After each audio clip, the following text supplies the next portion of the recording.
En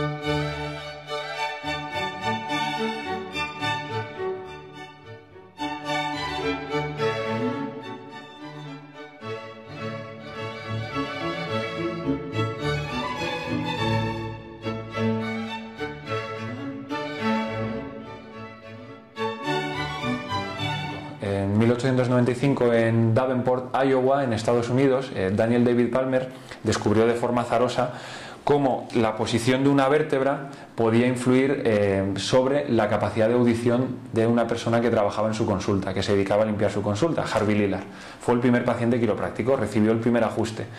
Cuando le evaluó la columna vertebral, descubrió una vértebra que estaba desplazada, y esa vértebra desplazada hipotetizó que podía ser la causa de la pérdida de audición de este paciente, de su primer paciente. ¿Por qué la hipótesis? Porque el paciente había comenzado a perder audición a raíz de una caída que le había empezado a producir también molestias en la espalda.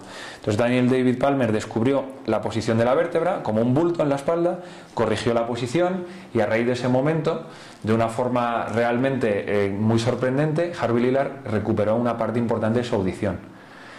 A raíz de ese momento empezó a evolucionar la quiropráctica como la ciencia que se dedicaba a estudiar cómo la mecánica de la columna vertebral podía interferir sobre la función del sistema nervioso. En los años 30 el primer quiropráctico español se fue a estudiar a Estados Unidos y regresó a España, pero hasta los 70 en realidad no comenzaron a instalarse otros quiroprácticos ya de forma, digamos, de forma más regular en España. Empezaron a venir a cuentagotas, pero empezaron a venir.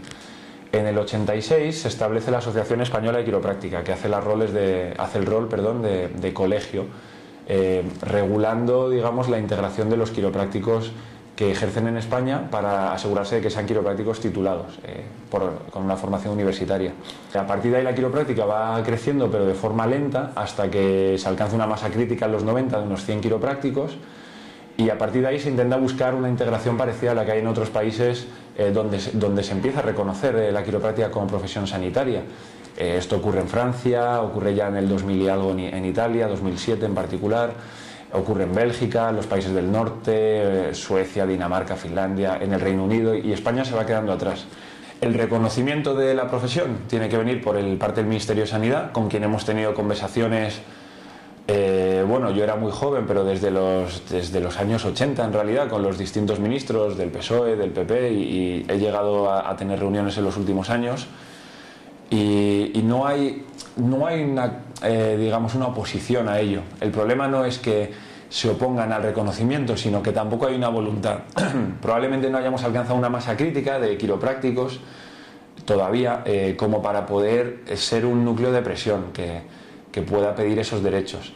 Es cierto que en otros países, sin alcanzar esa masa crítica, como ha ocurrido en Italia, que eran también 200, como somos nosotros ahora, o como ha ocurrido en Portugal, que tiene una ley desde 2008, si no me equivoco, y en Portugal me parece que hay unos 30 quiroprácticos. Son menos, pero por el motivo que sea, el gobierno ha mostrado más interés y se ha reconocido.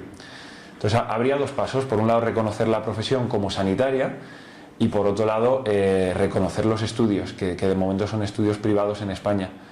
En los países nórdicos, donde la seguridad social está muy avanzada, pues por ejemplo Islandia, Finlandia, Noruega, Dinamarca, te cubre baja, te permite ir al quiropráctico con el seguro nacional, el quiropráctico puede recetar, si es necesario, otro tipo de tratamientos o derivar a especialistas, está totalmente integrado en el sistema.